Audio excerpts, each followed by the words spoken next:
ನಾ ಡಿಸೋಜ ಅವರ ನಿಧನ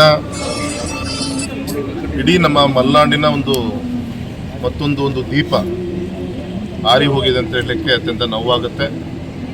ವಿಶೇಷವಾಗಿ ಅವರ ಸಾಹಿತ್ಯ ಸಂಪೂರ್ಣವಾಗಿ ಪ್ರಕೃತಿ ದತ್ತವಾದಂಥ ಪ್ರಕೃತಿಯನ್ನು ನೇಚರನ್ನು ಜೊತೆಗೆ ಇಟ್ಕೊಂಡು ಅದು ಪೂರಕವಾದಂಥ ಲೇಖನಗಳನ್ನು ಈ ಒಂದು ಸಮಾಜಕ್ಕೆ ಕೊಟ್ಟಂಥ ಧೀಮಂತ ಸಾಹಿತಿಗಳು. ವಿಶೇಷವಾಗಿ ನಮ್ಮ ಮಲೆನಾಡಿನ ಸಂತಸರ ನೋವನ್ನು ಅಳಲನ್ನು ಅವರ ನಿಖರವಾದಂಥ ಲೇಖನದ ಮುಖಾಂತರ ಸ್ಪಷ್ಟವಾಗಿ ಇವತ್ತು ಸಮಾಜಕ್ಕೆ ಮುಟ್ಟಿಸಿದಂಥ ಸಾಹಿತಿಗಳು. ಕೇವಲ ಪುಸ್ತಕಕ್ಕೆ ಲೇಖನಕ್ಕೆ ಸೀಮಿತ ಆಗದೆ ಜೊತೆಗೆ ಹೋರಾಟಗಳ ಮುಖಾಂತರ ಕೂಡ ಆ ಸಂದರ್ಭದಲ್ಲಿ ಸರ್ಕಾರಗಳಿಗೆ ಎಚ್ಚರಿಸುವಂಥ ಕಾರ್ಯವನ್ನು, ಚುನಾಯಿತ ಪ್ರತಿನಿಧಿಗಳಿಗೆ ಎಚ್ಚರಿಸುವಂಥ ಕಾರ್ಯವನ್ನು ಗೌರವಾನ್ವಿತ ಡಿಸೋಜ ಅವರು ಅವರ ಜೀವನ ಪೂರ್ತಿ ಹೆಜ್ಜೆಯನ್ನು ಇಟ್ಕೊಂಡು ಬಂದಿದ್ದು.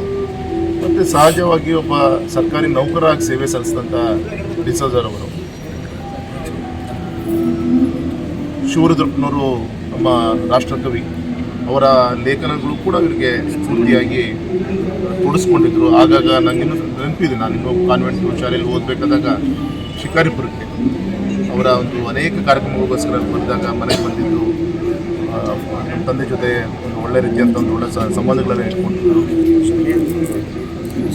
ಅತ್ಯಂತ ನೋವು ಅನಿಸುತ್ತೆ. ಮತ್ತು ವಿಶೇಷವಾಗಿ ಮೊನ್ನೆ ನನ್ನ ಪಾರ್ಲಿಮೆಂಟಲ್ಲೂ ಕೂಡ ಏನಾದರೂ ಈ ಸಂತಸರ ನೋವನ್ನು ಅಲ್ಲಿ ಪ್ರತಿನಿಧಿಸುವಂಥದ್ದು ಕೆಲಸವನ್ನು ಏನಾದರೂ ಮಾಡಿದೆ ಅಂದರೆ ಅದರ ಹಿಂದೆ ಅವರ ಲೇಖನ ಪುಟಗಳು ಕೂಡ ನನ್ನ ಪ್ರೇರಣೆ ಅಂತ ಹೇಳೋದು ಕೂಡ ತಪ್ಪಾಗಲಾರದು. ಆ ರೀತಿ ಇವತ್ತು ಕೇವಲ ಅವರು ಸಾಗರಕ್ಕಷ್ಟೇ ಸೀಮಿತ ಆಗದೆ ಸಾಗರದ ನೋವನ್ನು, ಈ ಮಲೆನಾಡಿನ ನೋವನ್ನು, ಸಾಗರದಲ್ಲಿ ವಾಸ ಮಾಡುವಂಥ ಮಲೆನಾಡಲ್ಲಿ ವಾಸ ಮಾಡಿದ ಜನರ ನೋವನ್ನು ಸುಮಾರು 400-500 ಕಾದಂಬರಿಗಳ ಮುಖಾಂತರ 75ರಿಂದ 100ಗಿಂತ ಹೆಚ್ಚಿನ ಕಾದಂಬರಿಗಳನ್ನು ಮತ್ತು ವಿಶೇಷವಾಗಿ ಮಕ್ಕಳ ಕಥೆಗಳನ್ನು, ಆ ಕಥೆಯಲ್ಲೂ ಕೂಡ ಮಕ್ಕಳಿಗೆ ಪ್ರೇರಣೆ ಕೊಡುವಂಥ, ಜವಾಬ್ದಾರಿಯನ್ನು ಕೊಡುವಂಥ ಮತ್ತು ಈ ಬಡವರ ನೋವನ್ನು, ರೈತರ ನೋವನ್ನು ಕೂಡ ಪ್ರತಿಬಿಂಬಿಸುವಂಥ ಪ್ರಯತ್ನವನ್ನು ಅವರ ಸಾಹಿತ್ಯ ನೌಕರರು ಮಾಡ್ಕೊಳ್ತಾ ಬಂದರು. ಅತ್ಯಂತ ಹೆಮ್ಮೆ ಅನಿಸುತ್ತೆ. ನಮ್ಮ ಶಿವಮೊಗ್ಗದ ನಮ್ಮ ಸಾಗರದ ಡಿಸೋಜರವರು ರಾಜ್ಯ ಕನ್ನಡ ಸಾಹಿತ್ಯ ಸಮ್ಮೇಳನದ ಅಧ್ಯಕ್ಷರಾಗಿ ಮಡಿಕೇರಿಯಲ್ಲಿ ಅವರು ಮಾಡಿದಂಥ ಕಾರ್ಯಕ್ರಮ, ಅದಕ್ಕೋಸ್ಕರ ಇಡೀ ನಮ್ಮ ಸಾಗರದ ಜನತೆ, ಸಾಗರದಲ್ಲಿ ಆ ಸಂದರ್ಭದಲ್ಲಿ ನಮ್ಮ ಗೌರವಂತ ಮೇಘರಾಜನವರು ನಗರಸಭಾ ಅಧ್ಯಕ್ಷರಿದ್ದರು, ಅವರ ನೇತೃತ್ವದಲ್ಲಿ ಇಲ್ಲಿ ಸಾಗರದಲ್ಲಿ ನಡೆದಂಥ ಸನ್ಮಾನ ದೊಡ್ಡ ಸಂಖ್ಯೆ ಇಡೀ ಸಾಗರದ ಜನ ಗೌರವಪೂರ್ವಕವಾಗಿ ಇಲ್ಲಿ ಮಾಡಿದಂಥ ಕಾರ್ಯಕ್ರಮ. ನಾನು ಕೂಡ ಮೊದಲನೇ ಬಾರಿಗೆ ಆ ಸಂದರ್ಭದಲ್ಲಿ 2ನೇ ಬಾರಿಗೆ MP ಆಗಿದ್ದೆ. ಕಾರ್ಯಕ್ರಮದಲ್ಲಿ ಭಾಗವಹಿಸಿದ್ದು ಮಗು ರೀತಿಯಲ್ಲಿ ಮನಸ್ಸೋದು ಲೇಖನದ ಮುಖಾಂತರ ಅನೇಕ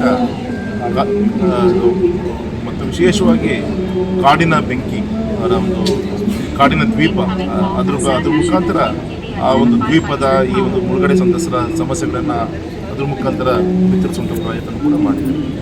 ಒಬ್ಬ ಹಿರಿಯ ಸಾಹಿತಿಗಳು ಇವತ್ತು ನಾವು ಕಳ್ಕೊಂಡಿರೋದು ದೊಡ್ಡ ನಮ್ಮ ಮಲೆನಾಡು, ನಮ್ಮ ಸಾಗರಕ್ಕೆ, ನಮ್ಮ ಕನ್ನಡ ಸಾಹಿತ್ಯಕ್ಕೆ ತುಂಬ ಆಗಿರೋದು ದೊಡ್ಡ ನಷ್ಟ. ಹಾಗಾಗಿ ಬರುವಂಥ ದಿನದಲ್ಲಿ ಅವರ ನೆನಪಿಗೋಸ್ಕರ ಇವತ್ತಿನ ಸರ್ಕಾರ ಅವರೆಲ್ಲರೂ ಕೂಡ ಚುನಾಯಿತರುಗಳು ಮುಂದಿನ ಪೀಳಿಗೆಗೆ ಪ್ರೇರಣೆ ಕೊಡುವಂಥ ದಿಕ್ಕಿನಲ್ಲಿ ಏನಾದರೂ ಚಿಂತನೆ ಮಾಡೋದು ಒಳ್ಳೆಯದು ಅಂತ ನನಗೂ ಕೂಡ ಅನಿಸುತ್ತೆ.